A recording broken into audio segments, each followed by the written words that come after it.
Hello and welcome. My name is Samantha Clark. I'm the Volunteer and Audience Engagement Coordinator at The Fold. It is my pleasure today to be your host.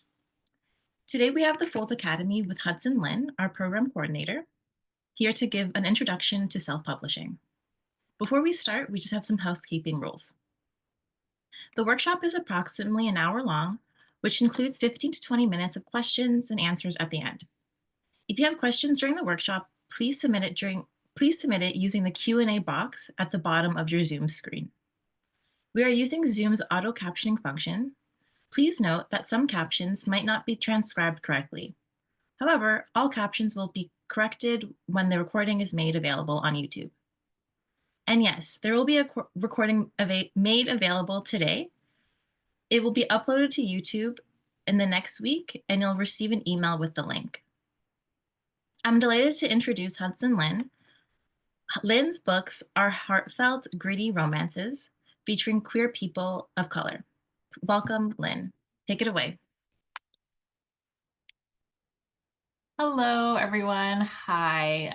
Let me just share my screen. Okay. So hello, everyone. I'm Hudson Lin. I am the program coordinator at The Fold. We're here today to talk about self-publishing, and this presentation is for people who have no or very little knowledge of self-publishing, some basic understanding of how traditional publishing works. Most likely you haven't been published yet. We'll have some questions at the end if you have some more advanced questions. So who am I and why am I giving this presentation? Again, I write queer romances with diverse characters. I am the program coordinator at The Fold. I've been published since 2018, so I have a few years under my belt. I'm also what most people would call a hybrid publisher, which means that I'm published both with traditional presses as well as self-published. I've worked with Carina Press, which is an imprint of Harlequin. And so that would be considered one of the big presses. I've worked with some smaller presses. Dream Spinner and Riptide are both LGBTQ specific publishing houses. And in the last few years, I've done mostly self-publishing. I focused on that. So I have experience in a couple of different modes of publishing. And so that's how I've been able to compare and contrast all the pros and cons of the different methods. Before we really dive into self-publishing versus indie publishing, or self-publishing versus traditional publishing, I should say, I want to make sure that we're all on the same page about how books are published, because I think this is really important to understand what the differences are between those two methods. So first, you got to write the book. You got to write a book. And then once you've written the book, you edit the book. So writing and editing the book is all about the content of the book. Is it a story? Is it a nonfiction? Is it a memoir? Is it a series of poems? That's all the content part. Then you need to produce the book. So you need to come up with a nice looking cover. You need to format the inside. Sometimes the formatting will look different depending on if you're just doing an ebook versus an ebook versus a paperback versus a hardcover. So these can all have different types of formatting on the inside. So designing the book cover, formatting the inside is about the production of the book. And once the book is produced, then you need to sell the book. And that is the distribution process, getting the book onto store shelves, whether that is digital stores like an Amazon or a Kobo, or physical bookstores like an Indigo, Barnes & Noble, Walmart, etc.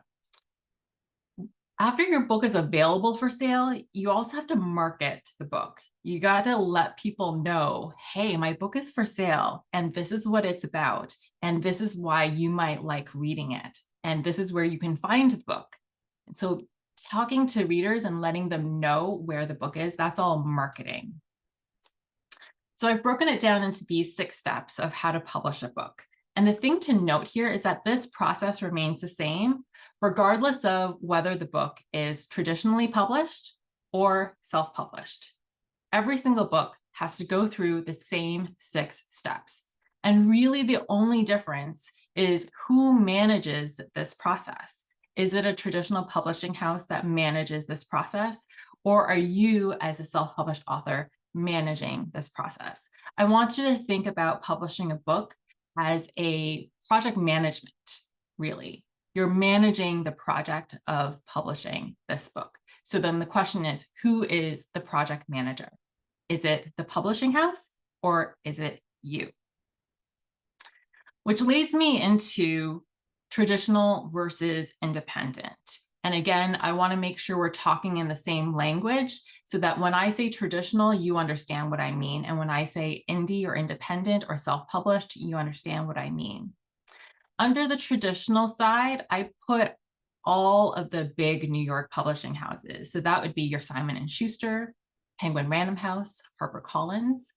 On that side, I also put the small presses. So most Canadian publishers would fall under a small or a medium press category. That's things like Dundurn Press, House of Anansi, Arsenal Pulp Press, ECW Press. They all are small to medium-sized publishing houses. And they're similar to the really big publishing houses in the sense that they have the same types of resources and they work with authors in a similar way. So yes, the Penguin Random House, they have a lot more money to throw behind books, whereas in comparison to like an ECW would have a smaller budget, but they have the same types of resources available. One way to think about this is a traditional publishing house is a company that has staff, and the staff themselves are not the authors of the books they produce. All right, so the authors are outside the company. The company with its staff are the ones managing the book production and sales process. So anything that looks like that, I consider that a traditional publisher. As opposed to independent, if we move to the independent side. If you are an independent author, a self-published author, that means that you have written the book, but in addition to having written the book, you are also the publisher. You also manage the publishing of the book. So when that happens, you have to think of it as when I'm the author, I am a creative, I'm an artist, I'm creating something that's new, that's expressive. But once that's finished, you need to switch your brain over into a business-minded brain, a project management brain. And that's the publisher side, right? So you've written the book. And if you go with a traditional publishing house, they do the business project managing side. But if you self-publish, then you do the business and publishing side. Sorry, the business and project management stuff. So when we're talking about the different ways to publish, I'm just going to go back to this previous slide. Step 1, write the book. That's always you. Who manages the steps 2 to 6? If it is a traditional publisher, they will find somebody to edit the book. That could be in-house, that could be a freelancer. They'll find somebody to design the book cover. They'll make sure the inside gets formatted. They will use existing channels and relationships that they have to get the book into stores.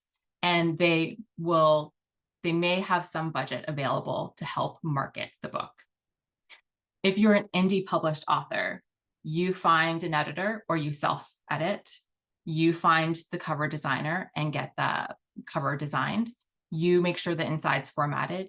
You get the book onto different platforms for sale, and you market the book. That's the distinction.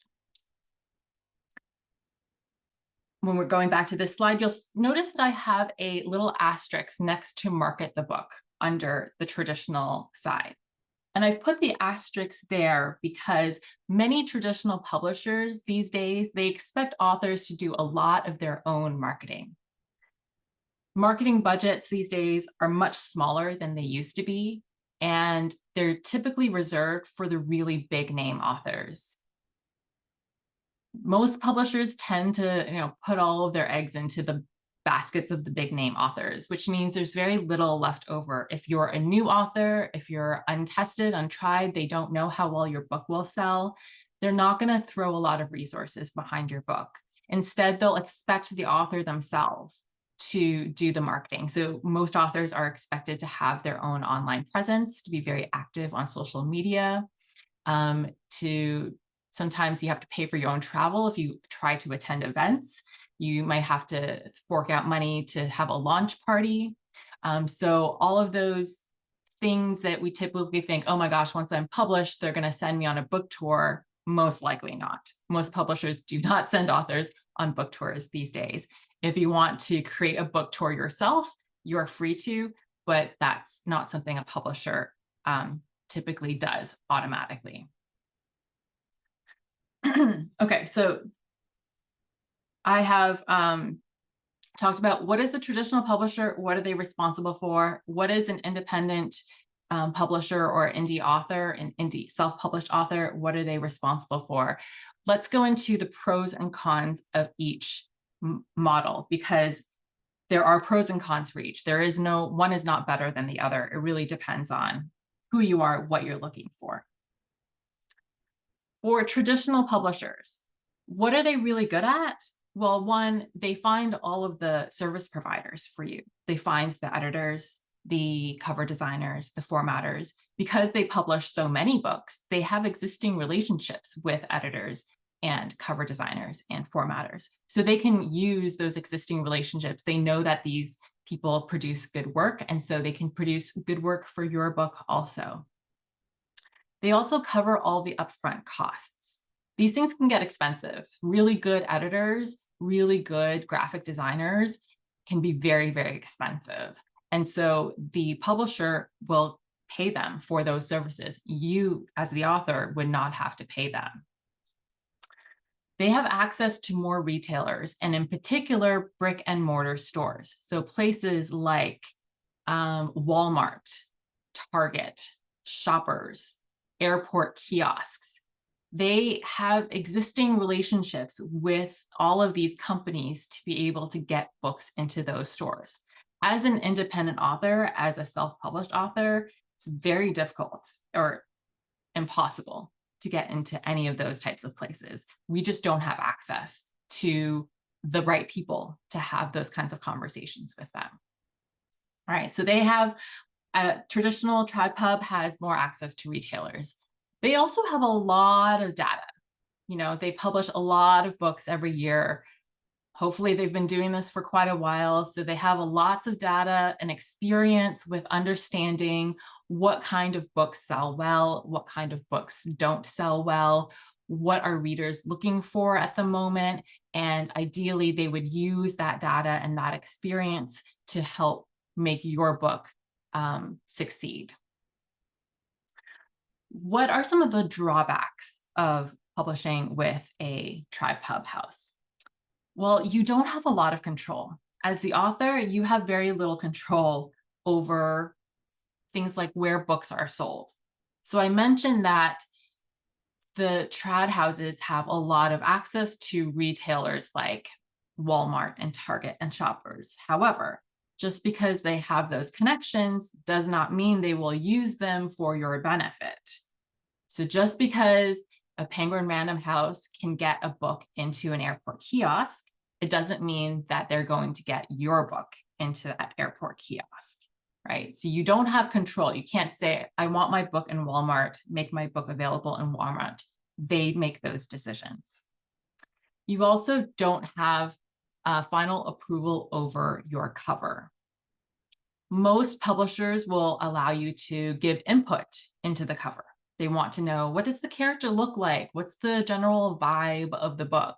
And they're happy to take that input. However, when the cover is finished, if you don't like the cover, but they do, then you're kind of out of luck, because they decide at the end of the day what the cover looks like. You also don't have control over pricing. So if your book ends up being much more expensive than other books in your genre, you can't change it. If your book is much cheaper than other books in your genre, you can't change it. You can't put a book on sale. So for example, if you write in a series and your second book is coming out, so you want to put book one on sale to encourage readers to buy, you can't do that. They decide when books go on sale. They decide how much it's on sale for. Like I said, increasingly, you have to do a lot of your own marketing and promotion. So it is no longer the case that if you get into, if you're picked up by a traditional publisher, that they will handle all of that for you. That is not the case. You have to do a lot of that yourself. Oftentimes, you also need a literary agent. Most of the time, not every time, but most of the time, you also need a literary agent, which is just one extra step along the process of getting published, which leads to my next point, which is there's a protracted timeline to publication. So if you're a brand new author, you've never had anything published before, you don't have a literary agent, by the time you finish a book to when it gets published, it is, I would say, a minimum of 2 years. Minimum of 2 years between when you finish a book and when it's available for purchase. Most likely it will be longer, because once you finish the book, you have to find a literary agent. That alone could take years. Once you find a literary agent who's willing to represent you, they need to sell the book to a publisher, and that could take years.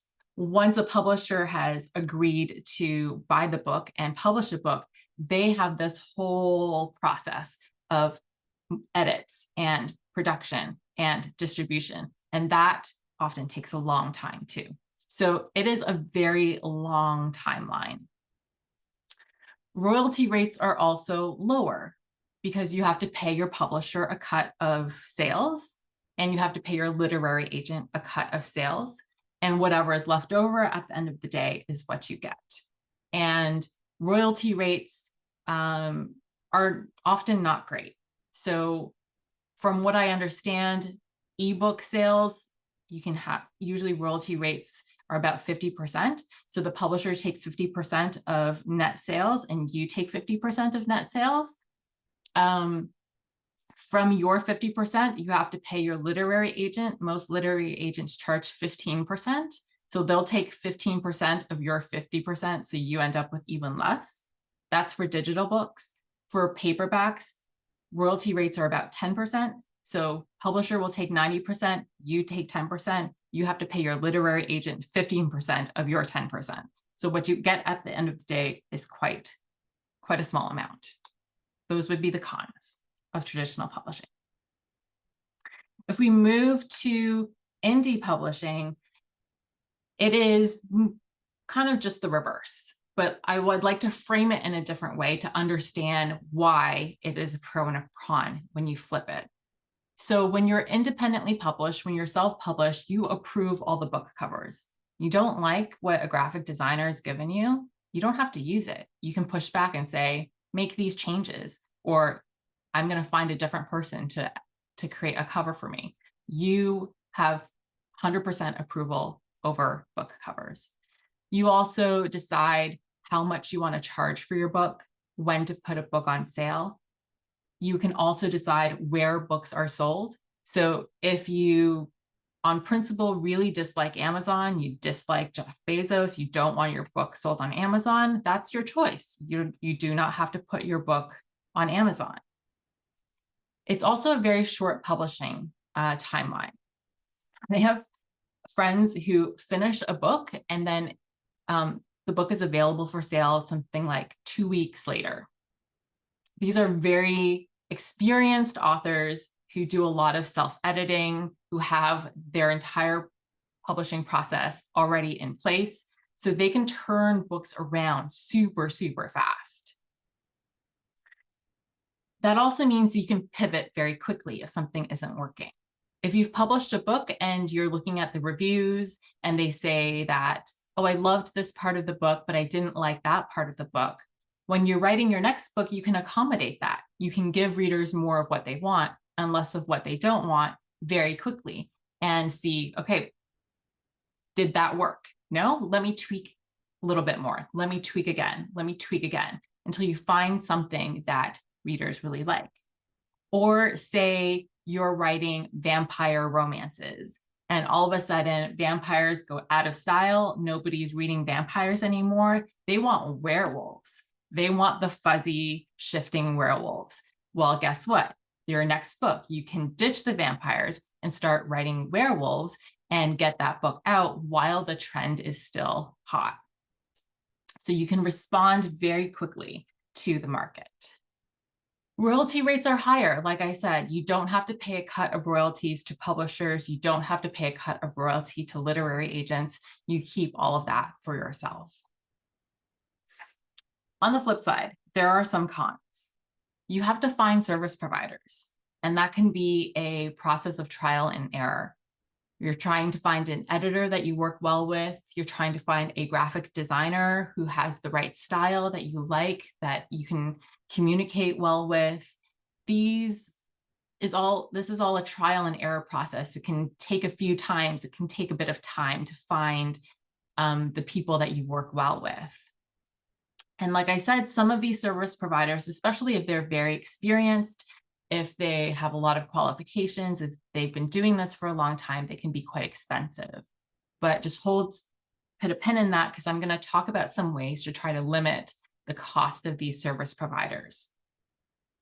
You also have limited access to brick and mortar stores, like I mentioned, the Walmarts, the Shoppers, the airport kiosks. But you'll notice that there's an asterisk next to that point, because the access to brick and mortar stores is expanding very quickly for indie authors. Almost every month, I'm hearing of a new service that allows indie authors to get their books into brick and mortar stores. The industry is understanding that indie authors are writing books that readers want. And so they want to take advantage of that. They want to allow those books to get into bookstores so that everyone can benefit from those sales.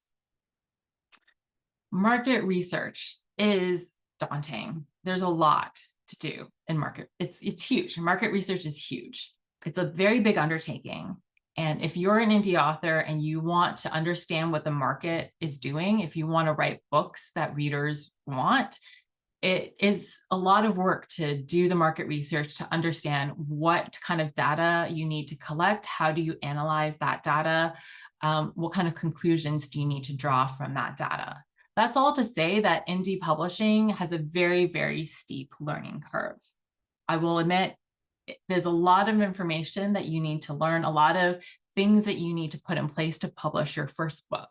However, once you've published that first book, every book after that is exponentially easier, because you know what steps need to be done in what order. And you understand, you might have found an editor that you really like. So for your next book, you don't have to spend time finding a new editor. You already have that established relationship. So it's a steep learning curve, but once you've learned it, it gets pretty easy.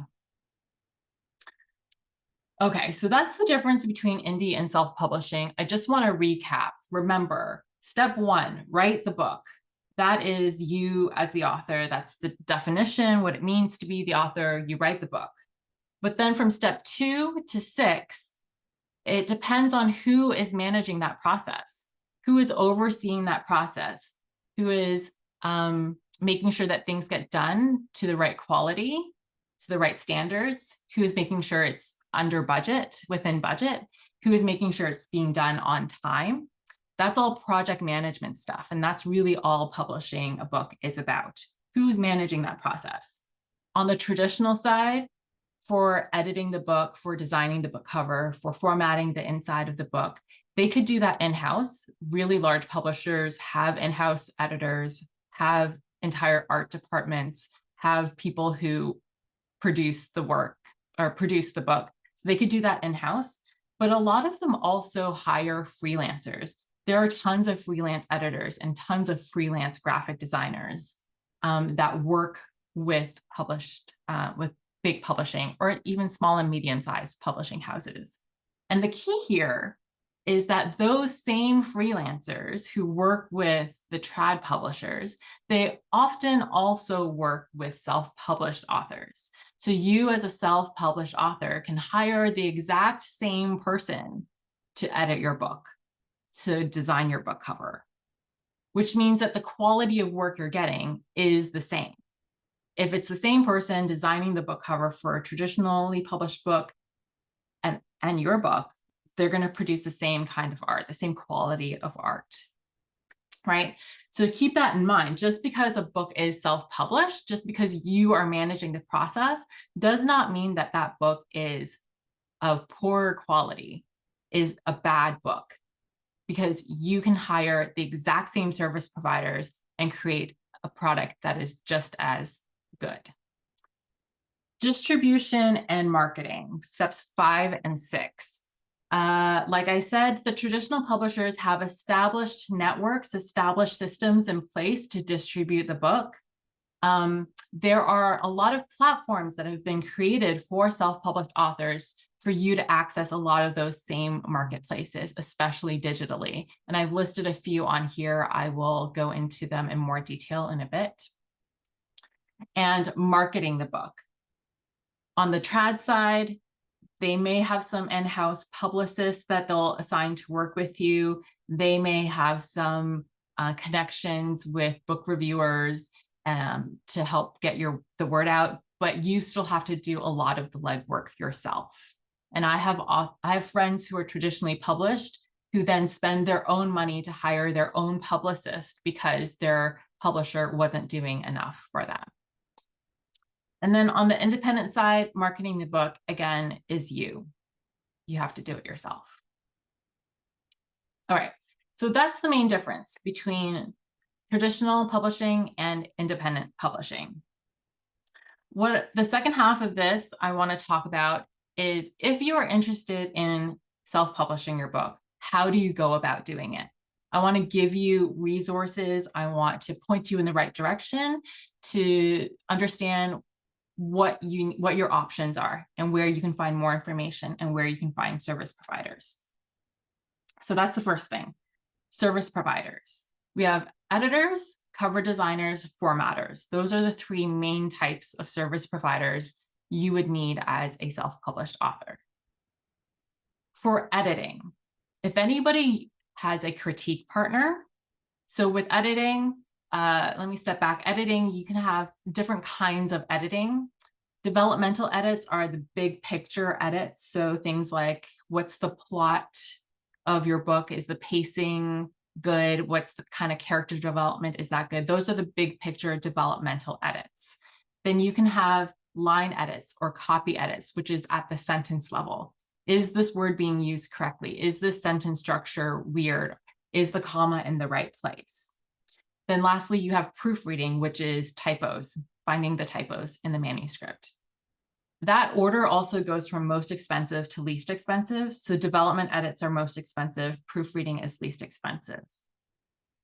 If you work with a critique partner, which means that you have somebody that you give them pages to read and they give you feedback on your writing, and they give you pages to read and you give them feedback on their writing, then that covers a lot of the developmental edits. If you're giving good feedback to each other, then that might be all you need for developmental edits, which means then you don't need to hire somebody to do developmental edits for you. You can just hire them for line edits or for proofreading.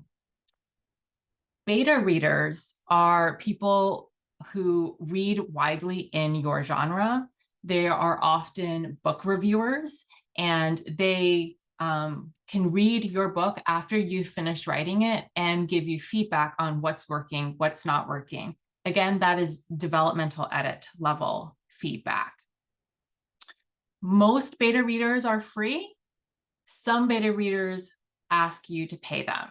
I've never actually paid for a beta reader, so I don't know what kind of, what they charge, but a great place to find beta readers is if you've developed a following of fans and there are people who read widely in your genre, they're a fan of your work. Sometimes they offer to beta read for you for free so that they can get access to your book ahead of time before everyone else does. So that's why it's free, but with an asterisk. Sometimes it's free, sometimes it's not. But with those two options, you could cover developmental edits, which again is the most expensive kind of edits, which reduces your budget and the amount of money you need for editing. Tessera Editorial is a company that provides an editing program for people of color.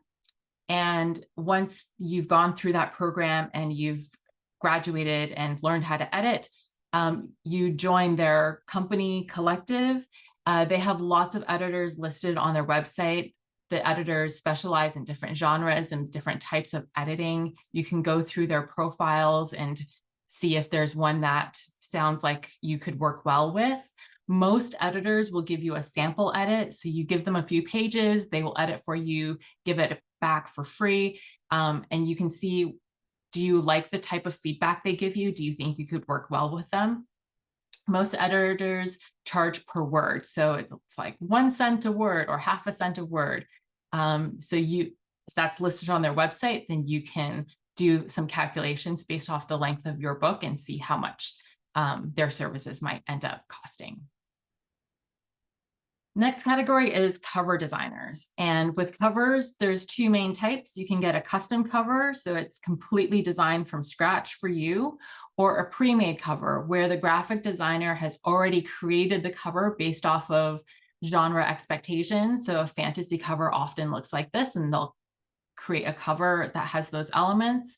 And then you go through their catalog of pre-made covers, you find one that works for your book, and when you buy it from them, they will change the title to your title. They'll change the author name to your name, and then you've got a cover that you can use.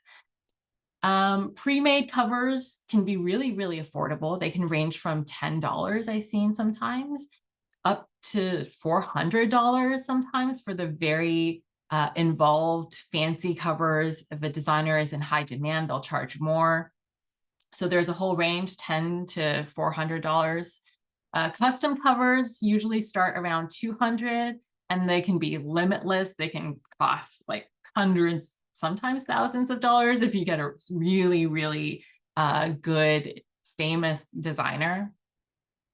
So like I said, covers can be quite affordable, $10, $30, $50 if you go with the pre-made route. Even custom covers at $200 is still pretty affordable. The two links I've got listed there, Get Covers and Mimble Art, are two established, trusted companies that do custom covers. So you go on their website, you fill out a form about what you want your cover to look like, and they'll give you some mock-ups, and then you go back and forth with them and tell them what you want to change. Both of them are quite affordable. I think Get Covers is something like $30. Mimble Art might be more around the $100 to $150 range. But for custom covers, those are super, super affordable. A lot of cover designers also have their own Facebook groups. So if you find a cover designer that you like their work, you can see if they have a Facebook group. You can join their Facebook group. They'll often run sales through their Facebook group. Formatting. How do you format the inside of your book? Most graphic designers also do formatting. So if you find a graphic designer you're working with, you can ask them whether they provide a formatting service, and then you could just get it all done at once. That would be super easy. Draft to Digital is a distribution platform, and I'll talk about them in a bit. But they also provide a free service to format the inside of your book. So you take your Word document, you upload it to Draft to Digital, and they spit out a file that is ready for you to upload everywhere, and that would be free. Vellum and Atticus are two formatting softwares. Vellum is only for Mac users, and Atticus is for PC users. Both work in similar ways. You import your Word document into the software. You can make all different kinds of changes, make your book inside look super pretty, different kinds of formatting. You can change the font, you can add in pictures, you can do color, you can do black and white. And once you've got it all done the way you like it, you export it into the format that you need to distribute. And Vellum and Atticus, I believe both are one-time fees. You purchase the software, and then they just give you free updates. So it's not a subscription, which makes it, I think, more affordable. Publishing marketplaces. I listed 2 there. Readsy is just a marketplace where they've listed editors, cover designers. They specialize in different genres. They're at different price points, and you find one that fits all of your criteria, and then you can contact them through Readsy to see if they would work well with you. Alliance of Independent Authors is actually a trade organization. So they do a lot of different things, but one of the things they do is run a marketplace that's similar. Service providers have their own listings on there. You can see what genres they specialize in, what type of edits, what type of covers they specialize in. And then you can contact them through those marketplaces. The great thing about these marketplaces is that they're vetted. So the service providers you find on there have been vetted. And I think people can leave reviews also, or there's some sort of like rating or ranking system. So you can see who has done a good job, who has had satisfied customers, and use that as part of your search criteria for finding a service provider that might work for you. A pro tip: this is the best way to find an editor, especially a cover designer. I would say the best way to find a cover designer is go to the books in your genre, especially if it's a book that you really like this book's cover, you really like how the book's been edited. Go to the copyright page of that book, and they will often list who is the editor, who is the graphic designer, who designed the cover. Once you have those names, you can then go search for them, see if they have a website, see if they're on social media, and see if you can hire them. You don't even have to buy the book. If you go on Amazon and you use their like look inside or their like sample function, it gives you the first 10% of the book, and that usually includes the copyright page, and then you can see who the editors or the cover designers are. I personally have found cover designers using that trick. So that's a pro tip. Okay. You've edited the book. You've created a beautiful cover. You've formatted it. You have the files. Now you need to get it onto the retailing platforms.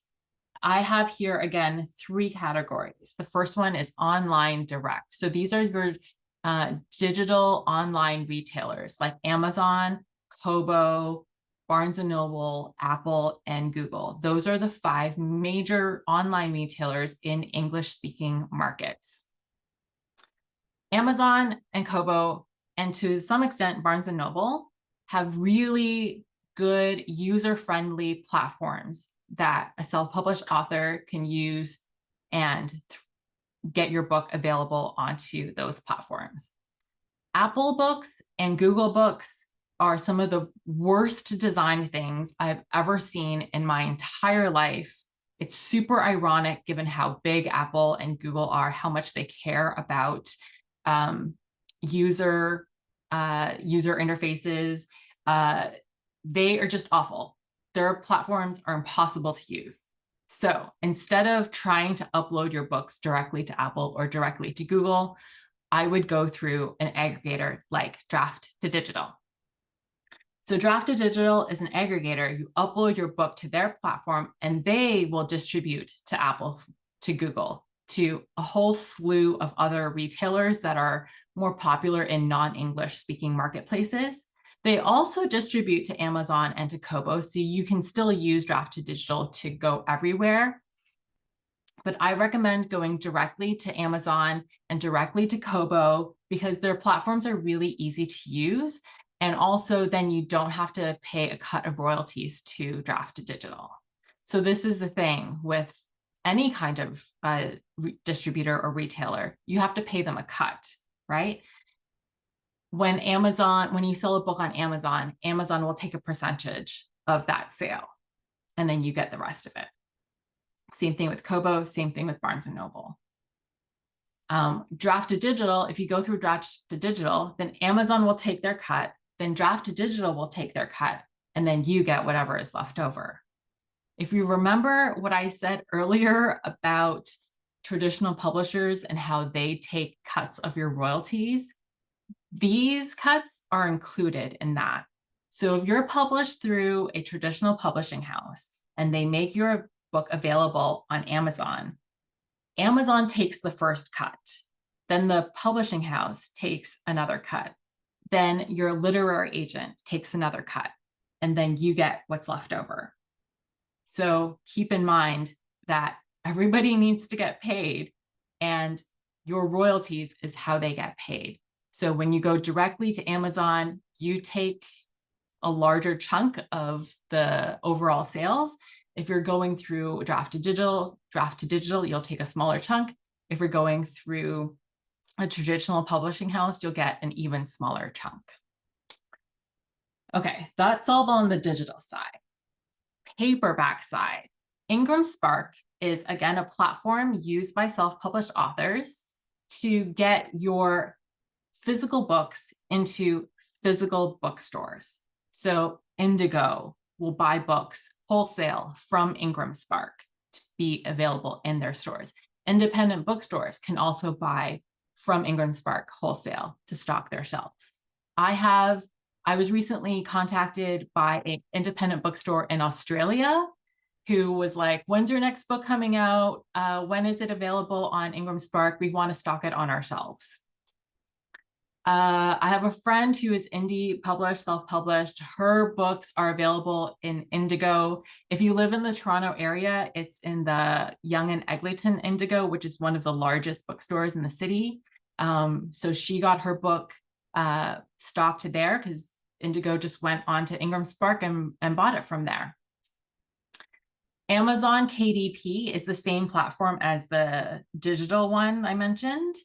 And Amazon for paperbacks is usually purchased by individual readers. So an individual reader wants a paperback of your book, they can buy it directly from Amazon, whereas Ingram Spark is more wholesale for bookstores. So the great thing about all of these platforms is that it is free to open an account. Anybody can open an account for free. It is free to upload your book. It is free to make your book go live. So you don't have to pay anything upfront to get your book available for sale. These companies will just take a cut of the sales when they come through. If you sell no books, then you don't have to pay them a cent. That's how your book gets distributed. Once your book is available for sale, you have to tell people about your book. How do you market the book? How do you get people to know about your book, to get interested in your book, to know where that book is sold? The answer is nobody knows how to market a book. Traditional publishers also don't know how to market a book.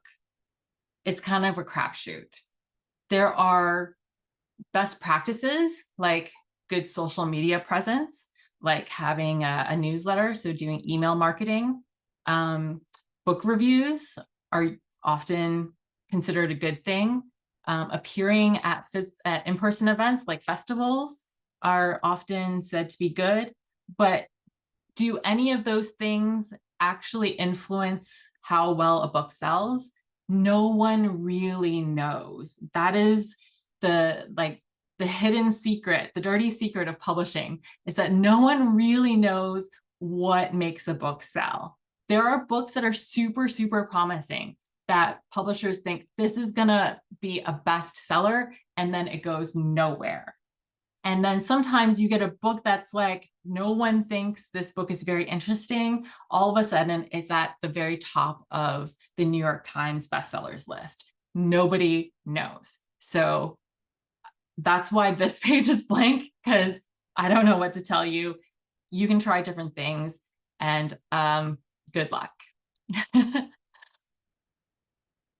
So I've gone through a lot of stuff. I've thrown a lot of information at you. And the question I think that you need to think about is which option is right for you. And here are some things that you could think about. If you want to just write stories, you don't care about what the book looks like, you don't care how well it sells, you just want to be like you and your keyboard, or like you and your notebook, and you just want to put words on page, then traditional publishing is for you, because they will handle all of the other stuff, whether you like the decisions that they make or not.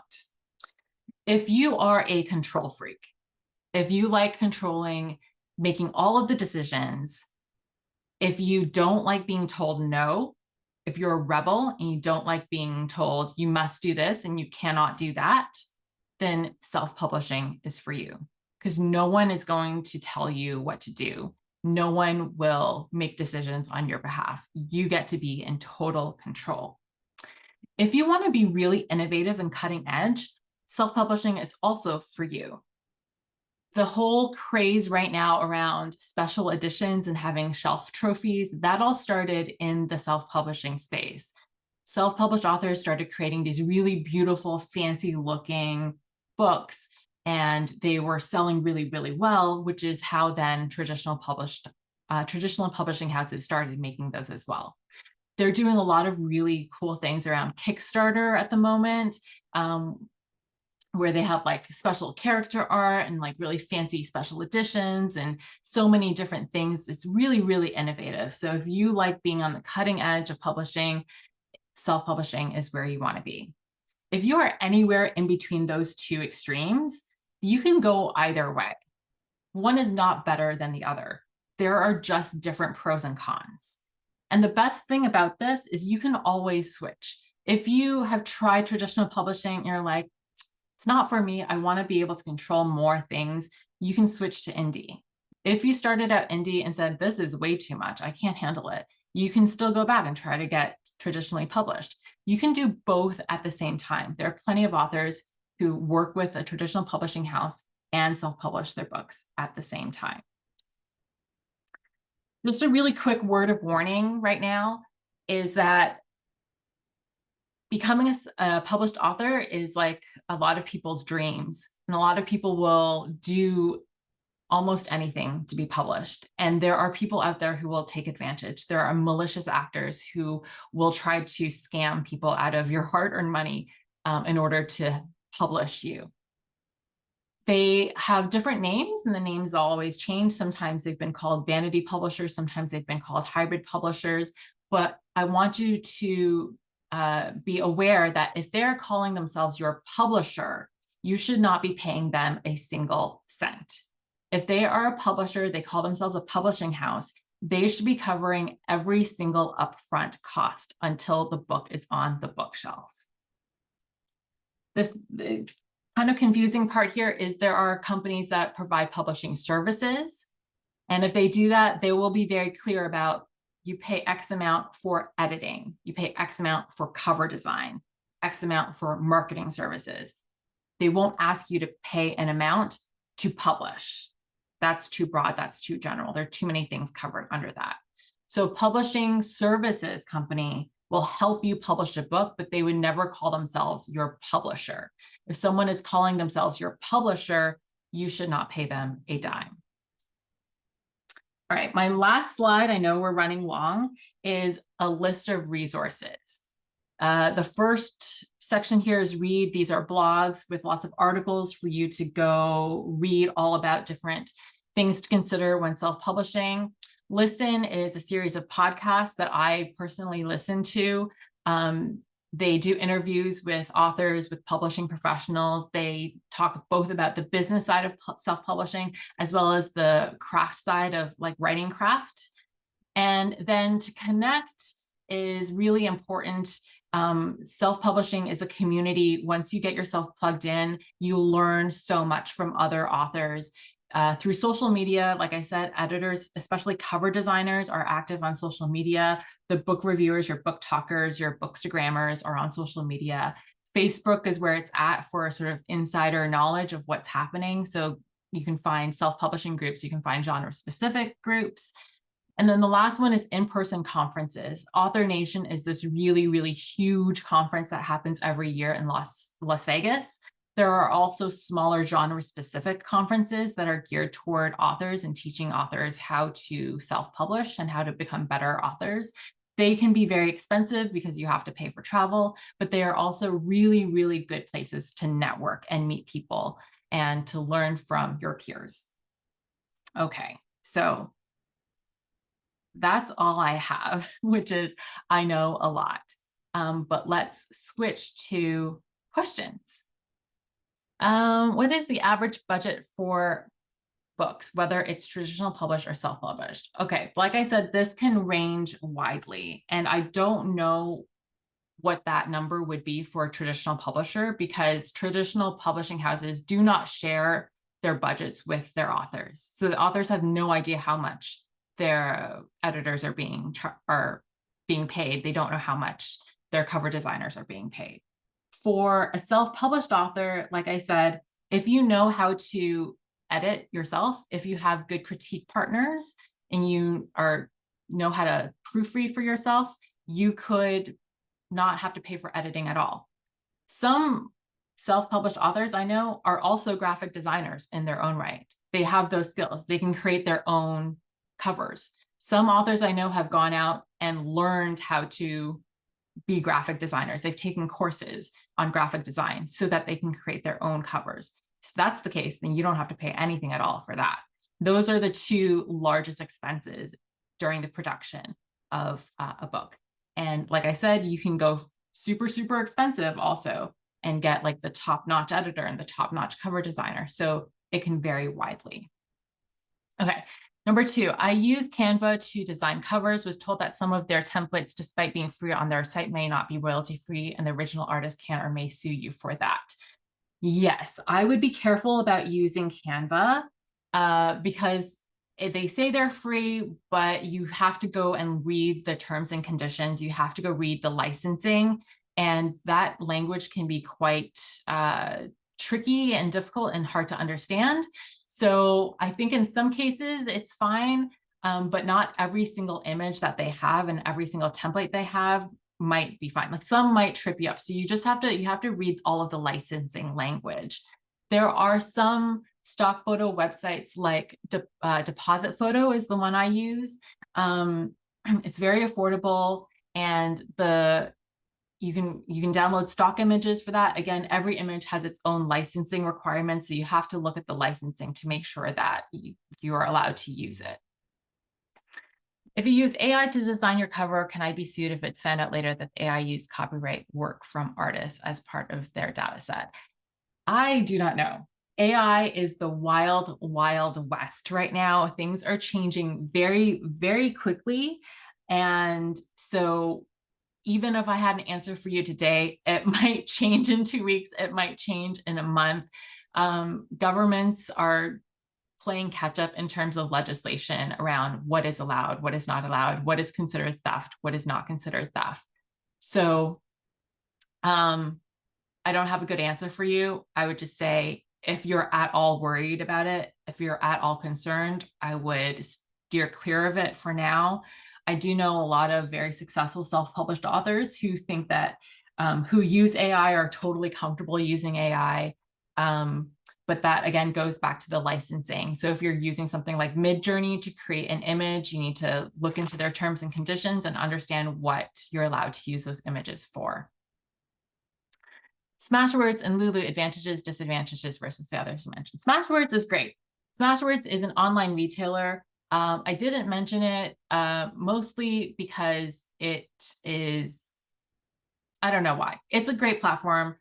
You can go directly onto Smashwords. I recommend you do that. Their back end is not too difficult to use. They're not necessarily as big as like an Amazon, but yeah, nothing against Smashwords. It's just like an Amazon, kind of like on a smaller scale. The platform is not bad.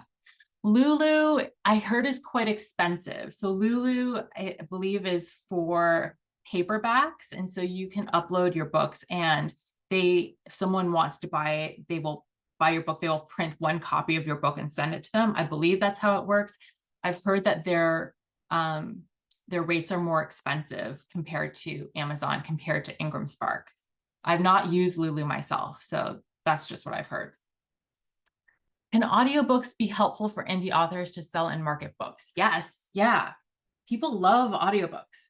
So if you can afford it, go for it. That's what I'll say. Audiobooks are very, very expensive to produce by yourself. Most narrators, there's two ways they will charge you per finished hour. So however long the audiobook is, they'll charge you by a per hour rate. Or there's a royalty share. So once a book sells, they'll take a cut of the royalty, you take a cut of the royalty for X number of years. So depending on what kind of model you want to go with, if you're doing a per hour, per finished hour rate, they usually start around $150 to $200 per hour. So if you have like an 8-hour book, you can do the math. So it gets really expensive really, really quickly. If you can afford to do that, great. I'd say go for it. I'll also caution, not only is it very expensive, it is very hard to recoup that cost. All of the platforms where you can sell audiobooks, like Audible, like Spotify, they pay very low royalty rates. So you as the person who uploads, you don't get very much per sale. So it's very difficult to make money on audiobooks. They're expensive, hard to make money on, but if you can afford it, you make it work, they're awesome. People love them. So much information. Yes. So thank you for that. I'm trying to throw in as much information as possible. Also trying not to overwhelm everyone. These slides will be made available. All of these links will be clickable, so you can go and explore all of those resources. Self-published authors considered for awards. That's a great question. I think that's changing. My personal opinion is that it is changing. I think the standard, like established old school award systems are slowly becoming more open to accepting self-published works. At the same time, self-published authors and self-published community have created their own awards. So like the Indie Author Awards is a really big one. So they just create their own award system. There's also genre-specific awards. So if you're in romance, there's romance-specific awards. There's, if you write queer characters or write queer stories, the Landa Literary group, they have their own awards. So it's not only like the Giller or not only like the Writers Trust. There's lots of different kinds of awards that indie authors can also get into. If I write and edit my own book, where do I go from there to get self-published? Okay, so again, you can hire an editor if you feel like you need an extra person, maybe to do a proofreading pass. You can do that. And then you need to find a cover designer, would be the next step. Find a cover designer, make a cover. Find someone to format your interior, get that formatted. Create a file that can be uploaded. Then go to all of the different platforms I mentioned and start creating accounts. And you'll have to, set all of those up, the different settings. You'll have to input your banking information so that when you sell a book, they can pay you, and then upload your book. And then marketing, everyone's just got to figure that out for themselves. That's the general flow. All right. So go back to that page. I think it was slide number 3, where I had the 6 steps. Those are the 6 steps you have to follow. Audiobooks, like I mentioned, they're very expensive to make. They're hard to recoup.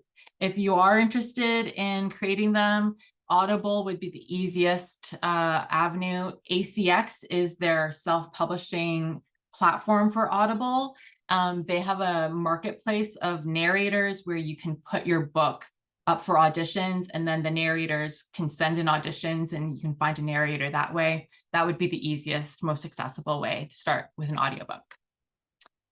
Stipulations for Canadian or American literary agents working with international writers. As far as I know, there are no stipulations. So I have plenty of Canadian friends who are represented by American agents. I have Canadian friends represented by British literary agents. I know of Canadian literary agents that represent Americans. So there's no restrictions around any of that.